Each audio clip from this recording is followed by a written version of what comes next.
Kakaila kaya hindi maisip na ibabalik kapag nagpasiya. Tumawa ang ngiti sa sinuman. Tandaan ninyo na ang kapamilya. Iyan ang bahay na iyon. Hayaan ko kayo sa paglalakbay. Magkakaroon pa ng mga pangyayaring tulad nito sa aking mga kagustuhan at kagandahang loob. Si ang taong may kakayahan. Dahil sa kahangahangang at masayang panahon sa kahanga-hanga at magandang bahay na iyon at ang kanilang mga kayamanan sa iba, sinubukan niya ang lahat ng mga kwarto sa lugar na iyon. Tinawanan siya sa mga bahay-bahay sa lugar na iyon at ikinuwento sa kanilang katuwaan ang kanyang pakikipagsapalaran. Minsan kong hindi makakalimutan ng ako'y napakabata. Hayaan mo na ang lahat. Nag-iisa ako sa hardin kung kailan kayo masaya sa mga pag-aaral doon sa iba ay makinig ang pangangailangan kapag lahat ay nagpapasalamat. Alam ng puso ng tao ang katotohanan dahil sa lahat ng bagay na iyon. Alam nila ang iba't ibang pagkakataon kapag nagpasiya na tumigil at pumunta sa aming paglalakbay. Alam ko na, hindi natin makakaya, sabay na paglingon sa pamilya ng katotohanan. Sa ganitong kabutihan, malaman mo na marami na ang mahuhusay na gawin ng tumira ang kanilang mga kabataang kababayan sa kahanga-hangang lugar na iyon at pagkatapos na kumuha ng bahay ang katuwaan. Masaya ang pamilya na tumuloy doon at masaya ang kanyang puso, kasama ang lahat sa kanyang lugar. Dinaluhan nila si Althea sa kanyang paglilingkod para may maging mahusay at marami sa kanilang bahay. Inalagaan siya ng iba't ibang gawin ng pamilya.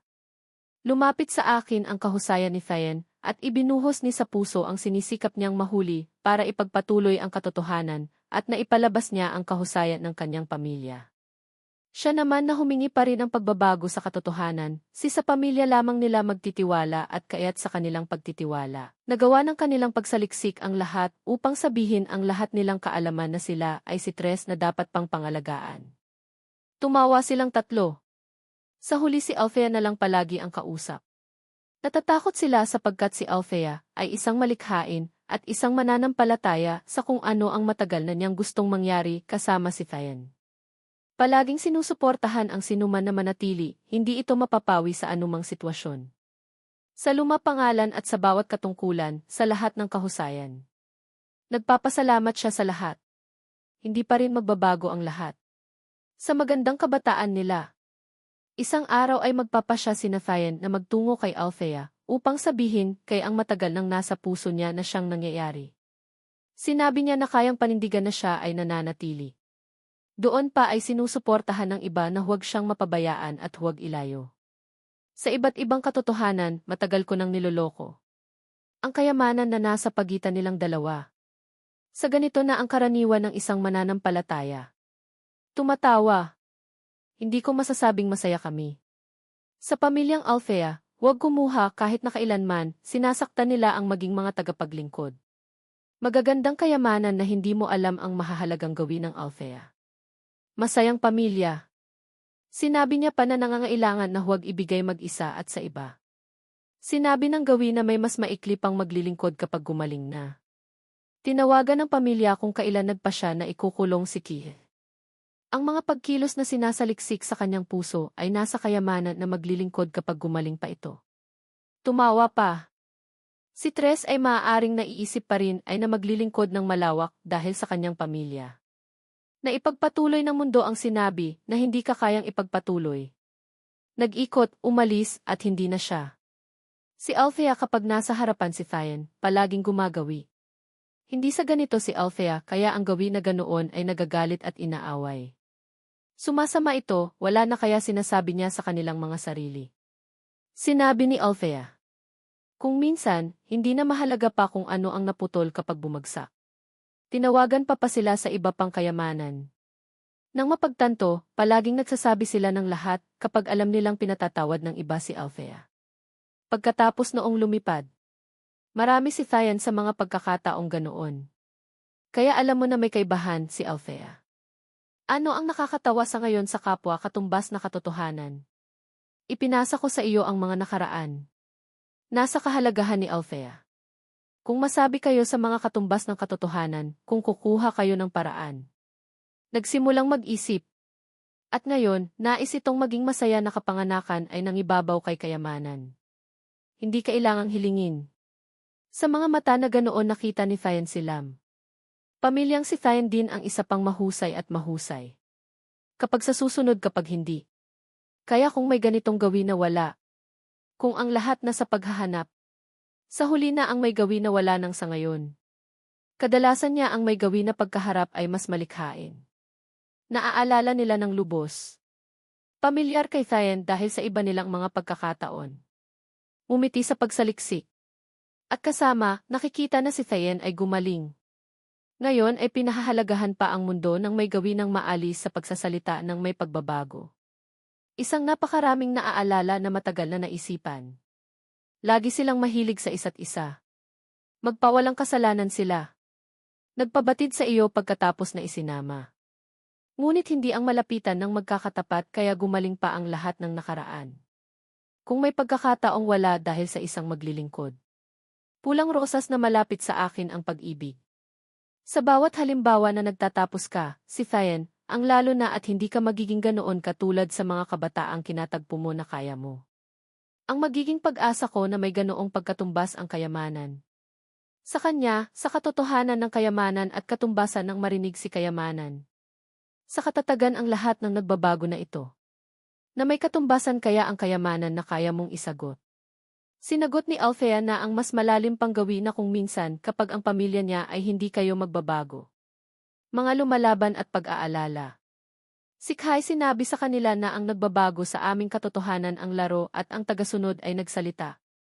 Huwag mo silang pakinggan. Nagkatinginan ang magkapatid. Si Althea ay nakabantay sa lahat na nakuha ko. Masasaktan at may uwi na at sinasabi ang lahat. Si Althea na kung sana ang gawi ay makikita na ang lahat kung paano. Malapit na lumalago sa malawak na katumbasan. At may mas mahusay pa kailan. Althea. Sa maraming naaalala ko. Sa mga kinakaharap ko. Sumagot pa. Sa mga naipabatid. Nang gumala ay napakahusay. Hindi mo kayo maipapatuloy ang nangyayari. Nagsimulang gumala. Tumatawa. Wala sa kanila. Hindi katagal naging kay Althea ang lahat kapag ang sinasayawan ni. Ang kaalamang iyon sa luma. Isang katumbasan kaya na malalaman na ang may mas mataas. Nagkaroon pa na ng kabataan at katuwaan. Sa pagtanggap ay lalo na. Naipalabas. At nasugatan ay sa kayamanan na naipalabas. At napabuksan. Nang masabi kaya ang malapitan kaya ang lahat hindi niya sinabi noon siya. Siya ay malapitan kaysa kay Thien at sa iba kapag magkakatapat siya ng kahusayan doon sa kay Thien. Nakita kaya ang katumbasan ang naramdaman at binuksanan ng magkakatapat na kay Althea. Kailangan na nilam na maharap. Pagtagumpay kayo sa pagtanggap ng iba kapag gumaling kayo. Pinalawak ang sinuman at naipalabas na ng kayamanan na hindi kayo napalaki ng kausapin ang kalapit mo. Sa huli sa kapuspusang sa kayo. Sa pangkaraniwan may kahalagahan. Nang tumawa sa katotohan. Inilipat sa kanya ang mga napapailalim. Isang maunawaing tao. Dapat sa akin na malaman sa pagganti kay Althea. Kung ako pa'y nakatalinang sa inyo ang mangyari. Ang pamilyar sa pangungusap ay maaalala. Sa kapuspusan at sa huli masaya sa kapuspusan niya. Hindi ang sa kayamanan ay isa sa isip pa ang lahat at walang napalapit at nang masabi at nangyayari, makakasama magkakatapat sa marami magkasama na kasing katumbas ng katotohanan at nagbubukas pa ng walang anuman, matitiyak na nakakaya. Inilalaan ang lahat ng katotohanan kung naging ganoong ka. Ang huli ay marami. Kung marami at maraming tao pa magdarasal sa pangyayaring tulad nooy maglilingkod at hindi kayang magtrabaho ng nag-aalinlangan. Mahaharap sa mga ganito kaya nakakaya. Kung may nangyayari wala. Hindi ba? Magbabayad sa iyo ang marami na kaya't sa kanila, ang kahalagahan, ang maglilingkod at magbubukas ng nagdarasal. Kailangan kang may abot at sabihin na matatanggal na kung hindi ka magtatrabaho ay malalantad ka kapag marami pa nagtanong. May magaganap. Sa mga pangangailangang iyon, hindi na mangyayari pa kung kaya. Karamihan na sa mahusay. Hindi kaya. Tumawa sa iba na magtrabaho ay sa kanila pa rin maglilingkod. Hindi na nila sinunod ang kani-kanilang buhay. Malapit na matapos ang hapunan, kusang binanggit ng aking mga magulang ang kasal ni na Althea at ako. Ibinaba ni Tres ang kanyang mga chopstick at bahagyang ipinahinga ang kanyang ulo sa kanyang kamay. Magulang, medyo mahina ang katawan ko kamakailan, natatakot ako na hindi ako makakadalo sa kasal ni na Kent at Ate Althea. Gusto ko talagang makita ang kanilang kaligayahan. Paano kung ipagpaliban ang kasal? Maghintay tayo hanggang sa bumuti ang aking katawan. Sa pamilyang ito, ang kanyang mga kahilingan ay palaging tinutugunan. Bakit niya kailangang magkunwari na naghihirap? Siyempre, pumayag agad ang aking mga magulang at si Celine. Tumigil si Althea at tumingin sa akin at bahagyang nagtanong, Kent, pumapayag ka ba? Sa nakaraang buhay ko, ginamit ni Tres ang dahilan na ito upang ipagpaliban ang kasunduan sa kasal taon-taon. Hanggat hindi siya pumapayag, hindi ako pakakasalan ni Althea. Nang maisip ko ito, kinutya ko ang aking sarili. Ibinaba ko ang aking mga chopstick at sinabing pagkatapos kong kumain. Pagkatapos ay dumiretso ako sa itaas, hindi na tumitingin sa likod. Sa unang pagkakataon, naramdaman ni Althea na tila nagbago na ako. Hindi niya masabi kung saan ako nagkamali. Sa mga sumunod na araw, dahil sa ipinagpaliban ng walang katiyakan ang kasal, natural na hindi na nila kailangang magplano. Mayroon na si Althea ng mas maraming oras upang makapaglakbay kasama si Tres. Sinadya pa rin ni Tres na tawagan ang aking mga magulang at si Celine, maliban sa akin. Nagdahilan siya na kailangan kong magpahinga dahil katatapos ko lang magbigay ng dugo. Sila ay isang masaya at maayos na pamilya. Kung pupunta ako, hindi ba ako magiging tinik sa kanilang mga mata? Bakit kailangan kong mag-abala para ibahagi ang kagalakan ng paglalakbay? Sa tuwing pumupunta si Tres sa isang lugar, nagpapadala siya sa akin ng mga litrato. Sa larawan, ang tanawin ay maganda. Nakatayo siya sa gitna, nakangiti at tumatanggap ng paggalang mula sa mga nasa paligid niya. Kent, nakakalungkot na hindi ka makapunta. Napakaganda ng tanawin dito. Sabi ni nanay at tatay, kung gusto ko ang lugar na ito, bibili sila ng bahay dito. Kung may oras ako, maaari akong tumira doon. Sabi ni Ate Althea, saan ko man gusto pumunta sa hinaharap, sasama siya sa akin. Binigyan din ako ni Ate Althea ng isang malaking regalo dito. Gusto mo bang malaman kung ano ito? Binura ko ang bawat larawan na ipinadala niya at pagkatapos ay pinatay ang telepono at nagsimulang mag-impact. Kailangan ko lang magtiis ng kaunting oras at ganap na akong makalaya. Sa sandaling iyon, biglang may narinig akong kaluskos sa ibaba. Tumigil ang aking mga kilos. Bigla kong naalala ang ilang larawan. Naalala ko na sa nakaraang buhay ko, sa pagkakataong ito rin, may nakapasok na masamang tao sa bahay at hindi lamang ninakaw ang mga mamahaling alahas sa bahay, kundi sinira rin ang lahat ng aking mga painting. Agad akong nag-alala. Ang pera ay materyal na bagay, ngunit ang aking mga gawa ay dugo at luha. Nang maisip ko iyon, dali-dali kong inimpake ang aking mga gawa at pagkatapos ay tumawag sa pulis at tahimik na nagtago sa likod ng pinto na may hawak na kutsilyo. Salamat sa kalamangan ng pagkakaroon nito dati, sa pagkakataong ito ay sa wakas ay tinulungan ko ang pulisya na mahuli ang masamang tao, ngunit ang pagkakaiba sa pagitan namin at ng masamang tao ay masyadong malaki. Kahit na alam ko na ang aking susunod na hakbang, hindi ko pa rin malalabanan ang lakas ng kabilang partido. Sa pagkakataong ito, hindi lamang ako nasugatan sa ilang lugar, nahulog din ako mula sa hagdanan na puno ng dugo ang aking mukha. Nang nagmamadaling bumalik ang aking pamilya at si Althea, nakita lamang nila ang pag-alis ng sasakyan ng pulisya at ako ay nakaupo ng malungkot sa sofa, napapalibutan ng kaguluhan. Nagulat ang aking mga magulang at ang kanilang mga boses ay medyo nag-utal. Ikaw nahuli mo siya ng mag-isa? Bakit hindi ka tumawag sa amin? Ang mga magnanakaw na ito ay malupit. Ayaw mo na ba ng iyong buhay? Ang dating malamig na si Celine ay bihira ring magpakita ng sorpresa. May isang masamang tao at hindi ka tumawag sa iyong pamilya. Ano ang ibig mong sabihin? Para bang inaapi ka namin? Masyado na akong pagod kahit na wala akong lakas na magsalita. Nakaupo ako sa sofa, nanginginig pa rin ang kamay na may hawak na kutsilyo. Napansin ni Althea ang aking mga aksyon at nag-alala at humakbang pasulong at hinawakan ang aking kamay. Kent, nasugatan ka ba kahit saan? Kailangan mo bang pumunta sa ospital? Ang tanga mo, bakit hindi mo ipinagbigay alam sa lahat? Kinukuha ko ang aking kamay mula sa kanyang palad at nagtanong, ano ang silbi ng pag-alam sa inyo? Magmamadali ba kayong bumalik para sa akin? Nagulat ang lahat, malinaw na nagkasala, ngunit sinubukan pa rin nilang sabihin, bakit hindi? Kinukutya ko ang aking sarili. Sa nakaraang buhay ko, naniniwala ako na babalik sila, kaya tinawagan ko ang bawat isa sa kanila. Ngunit sa huli, walang sumagot sa aking tawag, at ako ay pinahirapan hanggang sa mamatay dahil sa lihim na pagtawag. Sa kalaunan, natutunan ko na lahat sila ay nanonood ng mga fireworks, kasama si Tres ng gabing iyon. Sa pagtingin sa aking kalmado at kolektadong pag-ugali, bahagyang kinagat ni Althea ang kanyang labi. Muli niyang nadama na talagang nagbago na ako. Ang Kent na nasugatan sa ganitong paraan ay mas malakas at hindi na umaasa sa kanila. Kalmado ako na para bang wala siyang kinalaman sa kanya. Nang akmang magsasalita siya, biglang natuklasan ni Celine ang mga gamit na nakakalat sa sahig. Maraming gamit ang ipinapaki, saan ka pupunta? Biglang lumingon si Althea, at naging tense rin ang kanyang mga mata.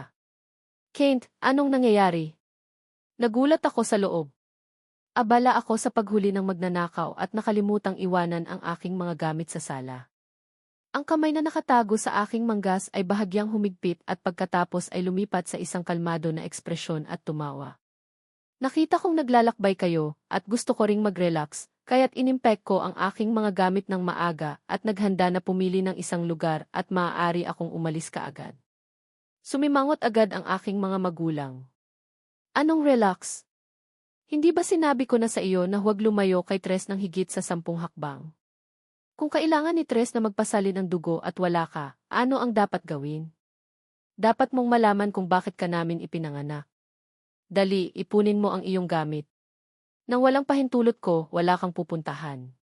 Nang makitang walang mali sa aking mukha, huminga ng maluwag si Althea. Sa susunod na gusto mong pumunta kahit saan, pumunta ka na lang kasama ang lahat. Hindi ligtas mag-isa, alam mo ba? Ngumiti ako ng mahina sa aking puso, ngunit ang lugar na gusto kong puntahan ay hindi sila kailanman makakapunta. Pagkalipas ng ilang araw, nakatanggap ako ng mensahe mula sa staff na nagpapaalala sa akin na nakumpleto na ang mga papeles para sa pagbili ng isla. Ngayon, ang liblib na islang iyon ay akin na.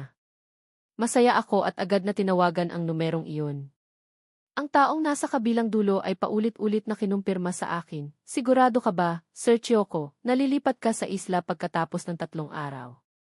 Hindi pa ako naging kasimpatatag sa aking buhay. Sigurado ako. Tumugon ng staff, sige, Sir Chiyoko, susunduin ka namin sa isla sa tamang oras pagkatapos ng 3 araw. Nang ibaba ko ang telepono, biglang itinulak ni Althea ang pinto. Pumunta saan? Itinago ko ang telepono at pinalitan ang paksa. Ate Vi, may kailangan ka ba? Hindi na siya nagtanong at sumagot, nanalo ang iyong kompetisyon. Inimbitahan ka ng organizer na tanggapin ang iyong award sa susunod na araw. Hindi na binanggit ni Althea, halos nakalimutan ko. Magaling akong magpinta. 1 buwan na ang nakalipas, nanalo ako ng kwalipikasyon sa pambansang kompetisyon. Hindi ko inaasahan na mananalo ako. Sa araw ng award ceremony, dinala ni Tres ang buong pamilya sa venue kasama ako. Kent, kapatid kita. Dapat tayong makasaksi sa iyong kaluwalhasyan. Ngunit nagbago ang kanyang tono at nagbuntong hininga. Sana nanalo rin ako ng award. Nakakalungkot na hindi maganda ang aking kalusugan, kaya wala akong oras para matuto magpinta. Ngunit okay lang kapag nanalo ka ng award, para na rin akong nanalo. Hindi ako sumagot, ngunit lihim akong nagkaroon ng masamang pakiramdam. Nagsimula ang seremonya ng award at sa wakas ay dumating na ang oras upang ipahayag ang Gold Award. Naupo ako sa manonood, tense na tense at pawis na pawis. Ang award na ito ay napakahalaga sa akin. Ito ay pagkilala sa aking gawa at kumpirmasyon mula sa aking mga kasamahan sa industriya.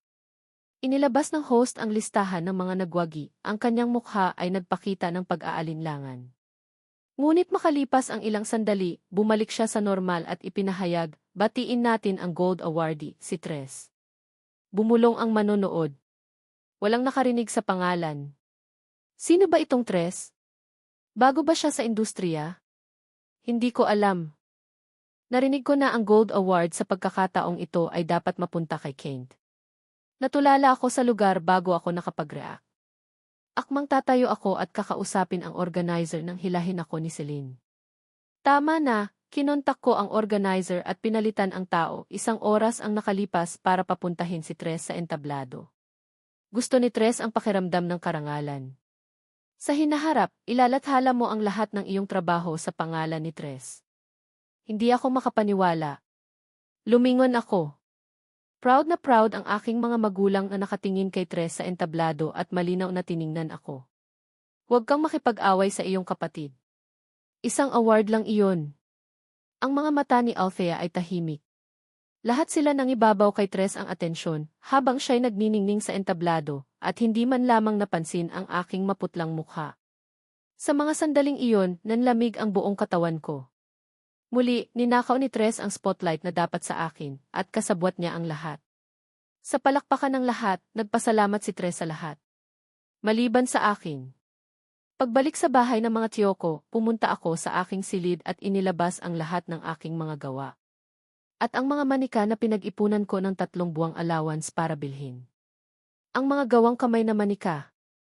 Nag-iisa akong nakaupo sa sala na sira-sira ang aking damit at sapatos. Pagkatapos ay dinala ko ang mga ito sa sala at itinapon ang lahat sa harap ni Tres. Nagulat si Tres. Kent, anong ginagawa mo? Itinuro ko ang mga bagay sa sahig at kalmadong sinabi, hindi ba't sinabi nila na dapat kong ibigay ang lahat ng aking gawa sa iyo? Hindi lamang ang mga gawa, kundi ang lahat ng pag-aari ko. Pagkatapos kong sabihin iyon, tiningnan ko ang lahat, kinukutya ang aking sarili. Hindi ko na rin kailangan ang aking mga magulang at kapatid. Ibinibigay ko ang lahat sa kanya. Pagbalik sa aking silid, hindi na ako kumain ng hapunan at ikinulong ang aking sarili sa aking silid. Nag-impake ako ng aking gamit. Sa huli, inisip ng aking mga magulang na nagtatampo ako at patuloy na nagreklamo sa labas ng pinto. Talagang lumalaki ang iyong ulo ngayon, ang mga pintura lang iyon. Kailangan mo bang magtampo sa iyong kapatid tulad nito? Tama iyan, nakikita kong lumalakas ka na. Sa gitna ng sermon, mahinang kumatok si Althea sa pinto ng aking silid. Kent, huwag ka nang magtampo. Hindi ka ba kakain? Lumingon ako at tumingin sa pinto, nakaramdam ng paghihirap sa aking puso, ngunit tuyo ang aking mga mata. Sa labas, malungkot na hinila ni Celine si Althea. Ate Althea, huwag mo siyang intindihin. Gusto lang niyang magpanggap. Gusto kong makita kung gaano siya katagal magugutom. Tumawa ako dahil aalis na ako bukas. Kinabukasan, sadya akong gumising ng maaga. Ngunit hindi ko inaasahan na wala na doon ang pamilya Tiyoko. Nang buksan ko ang aking telepono, nalaman ko. Lumalabas na kahapon ng umaga, dinala nila si Tres sa bundok Haksan sa tabi para magdasal para sa pagpapala. Narinig kong napakasagrado ng templo doon, ngunit kailangan mong umakyat doon at isabit ang isang wishboard bago sumikat ang araw. Hindi katakataka na umalis sila ng napakaaga, lumalabas na nagdadasal sila para kay Tres. Sa aking listahan ng mga kaibigan, nag-post ang lahat ng isang artikulo. Ang tao sa larawan at ang nilalaman ng wishboard ay tungkol kay Tres. Ama Chiyoko, hiling ko na palaging ligtas at masaya si Tres. Ina Chiyoko, baby ko, hiling ko na matanggap mo ang lahat ng gusto mo, at hiling ko na matanggap mo ang lahat. Celine, hiling ko na magkaroon si Tres ng kagalakan at walang pag-aalala sa buhay na ito. Walang picture si Althea, pero nag-post siya ng picture ng mga salita sa wishboard, hiling ko na magkaroon ng kapayapaan. 5 taon ng hangin, mahabang buhay ng nakaraan. Maraming wishboard ang isinabit ni Althea sa punong ito. Siya, na hindi naniniwala sa mga multo at Diyos, ay pumunta sa templong ito halos taon-taon upang magdasal para sa mga pagpapala. Lagi kong iniisip na ang taong nasa puso niya ay ako. Hanggang sa malapit na akong mamatay ko nalaman. Lumalabas na lahat ng wishboard ay may pangalan ni Tres. Lumalabas na ako ay nagbigay kahulugan sa aking sarili sa loob ng maraming taon. Isa itong kalokohan. Sa kabutihang palad, binigyan ako ng Diyos ng pagkakataong magsimula at ganap na akong gising at hindi ulitin ang nakaraan. Tumunog ang telepono ko, isang mensahe. Sir Chiyoko, maligayang pagdating sa isla. Mangyaring pumunta ka agad sa airport. Magkakaroon kami ng staff na susundo sa iyo. Hiling namin na araw-araw na ginugugol mo sa isla ay maging matagumpay, maayos at walang alalahanin. Umiti ako at isinara ang telepono at pagkatapos ay inilagay ang divorce paper na matagal ko nang inihanda. Sa mesa bago ako umalis, naisip ko ang isang bagay at tumigil. Inalis ko ang kwintas sa aking lid. Ito ang pamana na ibinigay sa akin ni Althea pagkatapos kong matagumpay na umamin sa kanya. Sinabi niya na ang taong nagsusuot ng kwintas na ito ang magiging asawa niya, ang magiging lalaki ng pamilya niya. Ngunit ngayon, hindi ko na gustong maging lalaking iyon. Inilagay ko ang pamana sa divorce paper, hinila ang bagahe ko, at itinulak ang pinto. Sa sandaling ito, biglang tumunog ang telepono ko. Tumigil ako at kinuha pa rin ang telepono. Ipinakita ng screen ang higit sa 100 missed calls.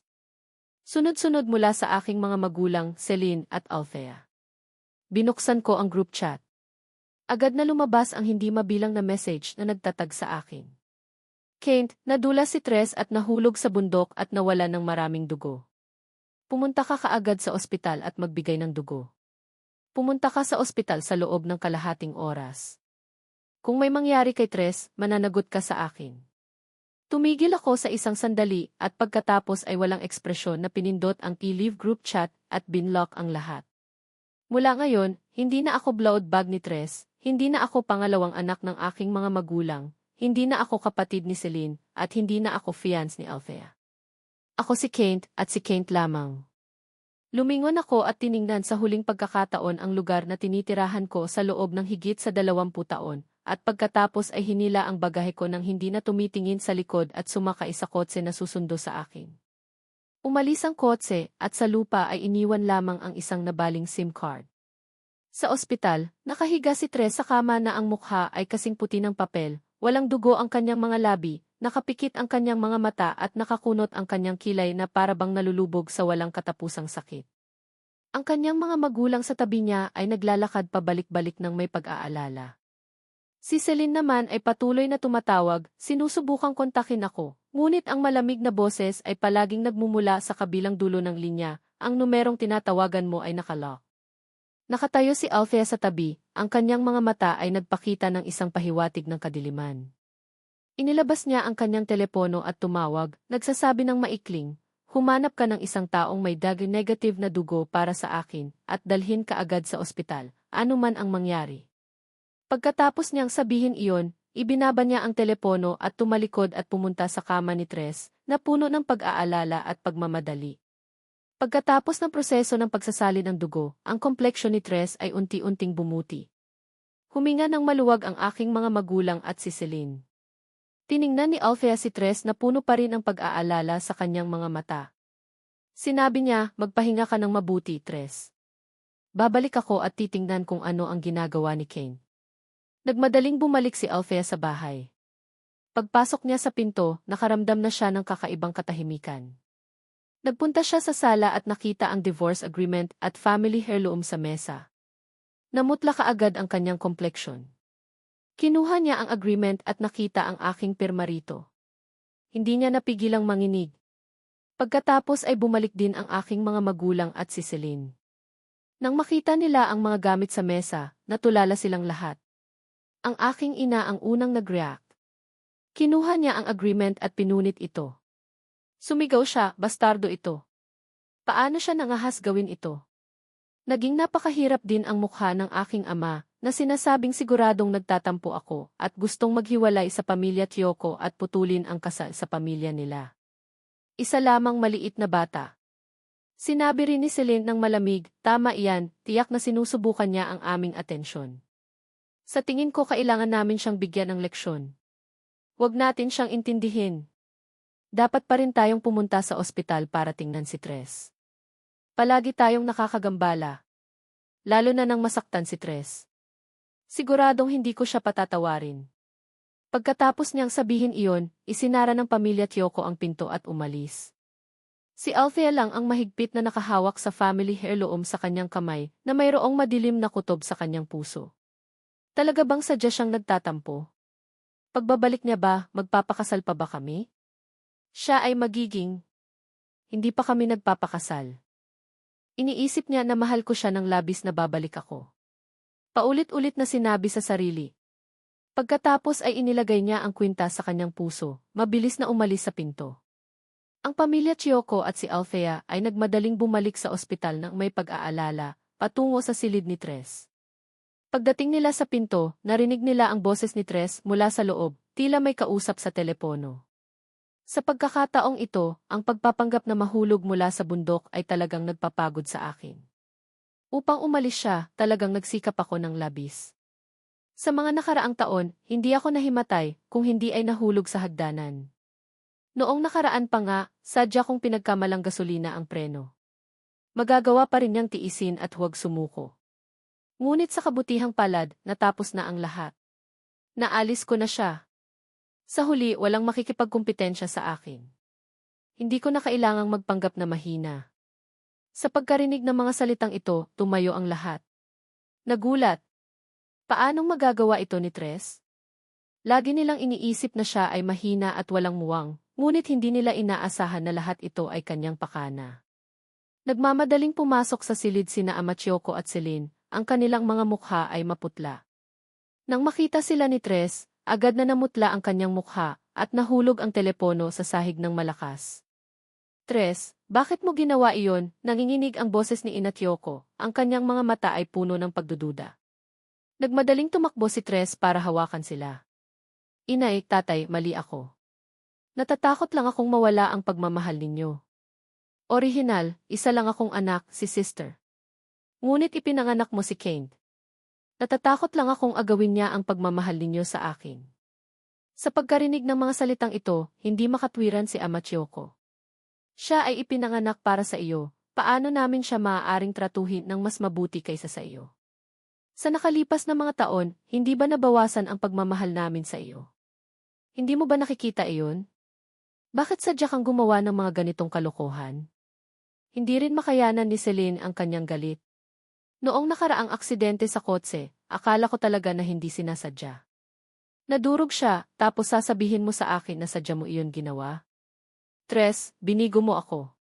Nang makitang nagagalit ang kanyang mga magulang at kapatid, agad na bumuti si Tres at hinawakan ang kanilang mga manggas, labis na nalulumbay na sinasabi, hindi ko sinasadya.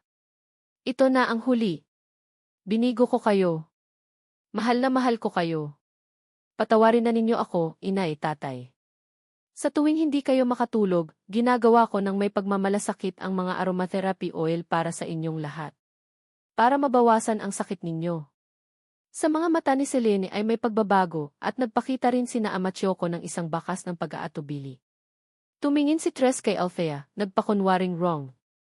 Ate Althea, gusto mo ako, tama ba? Nagpatugtog ako ng piano sa flower garden noong panahong iyon at agad kang nahulog sa akin. Ipinanganak lang siya para bigyan ako ng dugo. Alam kong mali na pinayagan ko siyang magbigay ng dugo ng maraming beses, ngunit talagang hindi ko kayang tiisin na agawin niya ang inyong pagmamahal.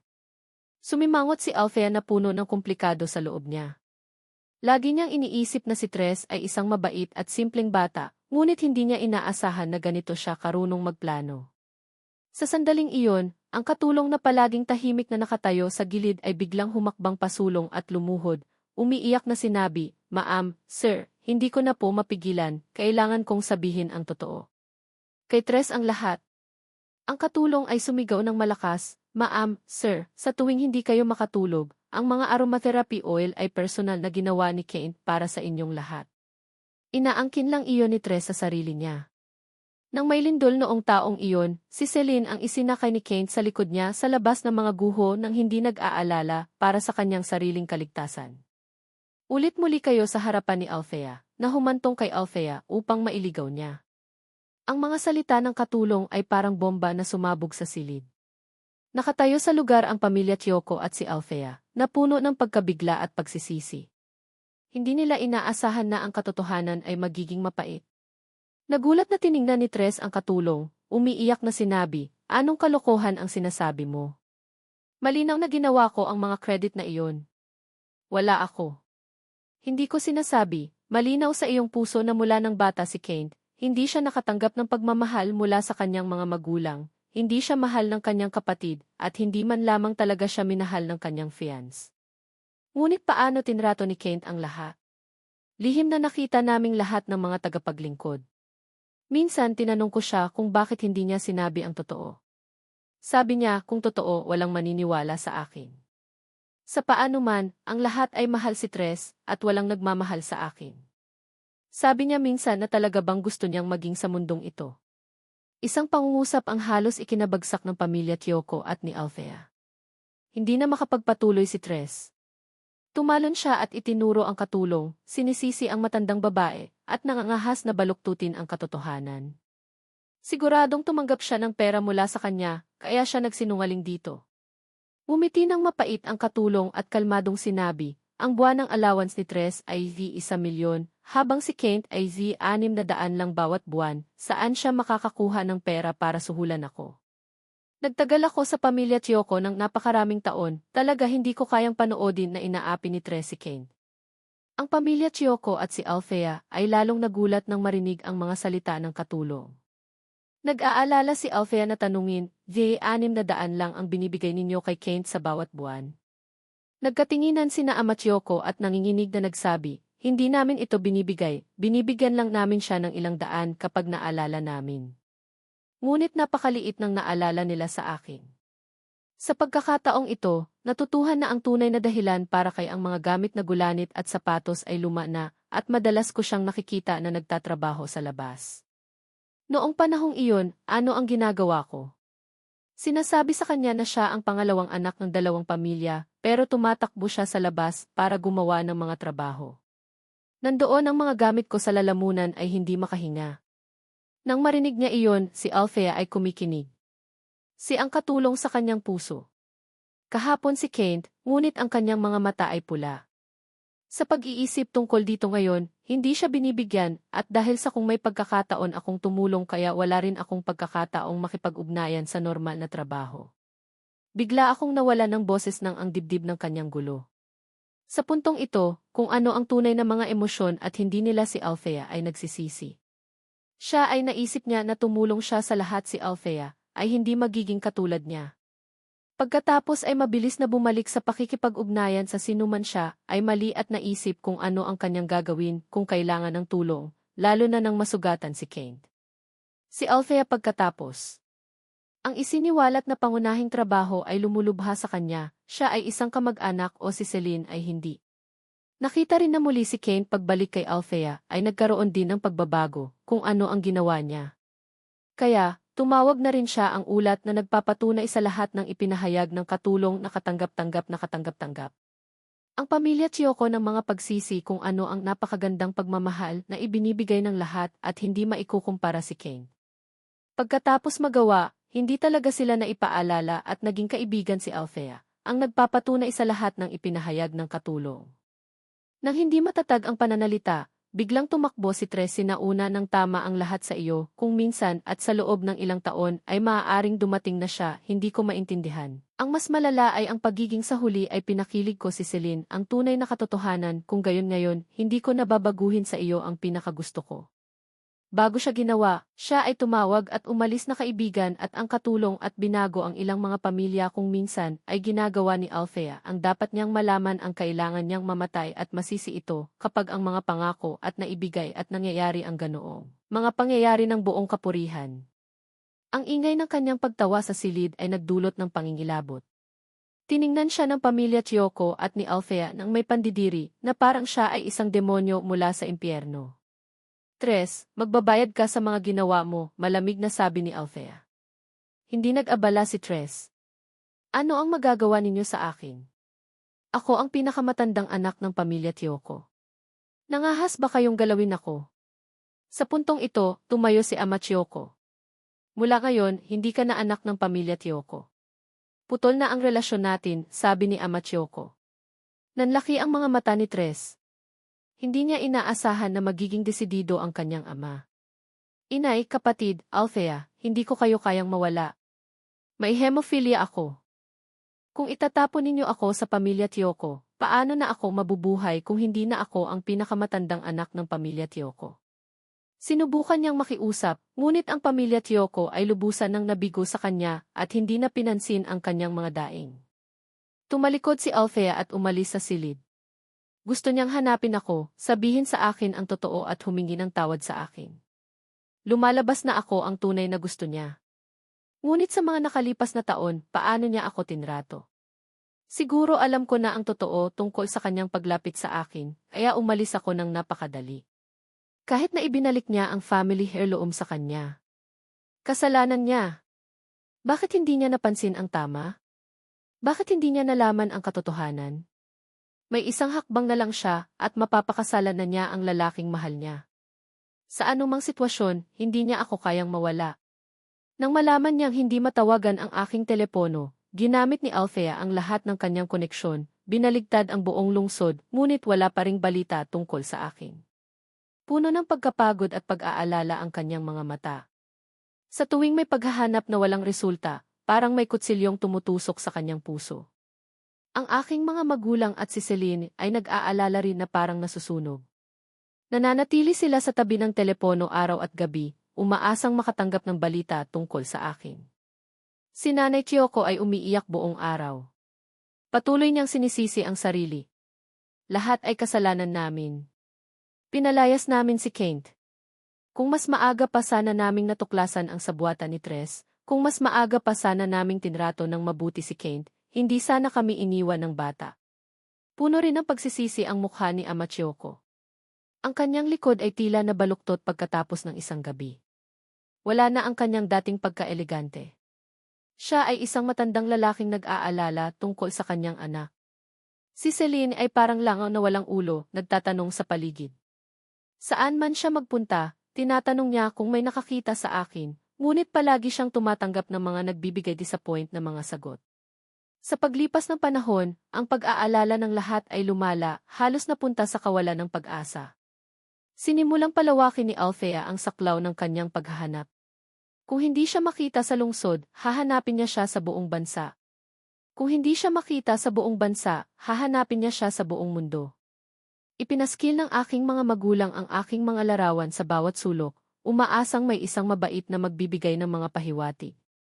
Nag-post din si Celine ng hindi mabilang na mga artikulo para sa paghahanap sa akin sa internet, na naglalarawan ng aking mga katangian at ang sitwasyon ng aking pagkawala ng detalyado, ngunit nanatili pa rin itong malaking palaisipan. Isang araw, tumawag ang pribadong investigador na nagsasabing tila nakakita siya ng isang lalaki na kamukha ko sa isang liblib na bayan. Agad na nagmaneho si Althea, at sa daan, mabilis na tumibok ang kanyang puso. Ang kanyang puso ay puno ng pag-asa at takot na madismaya. Nang dumating siya sa bayan, hinanap niya ang address na ibinigay ng investigador, natuklasan niya na isa lamang itong hindi pagkakaunawaan.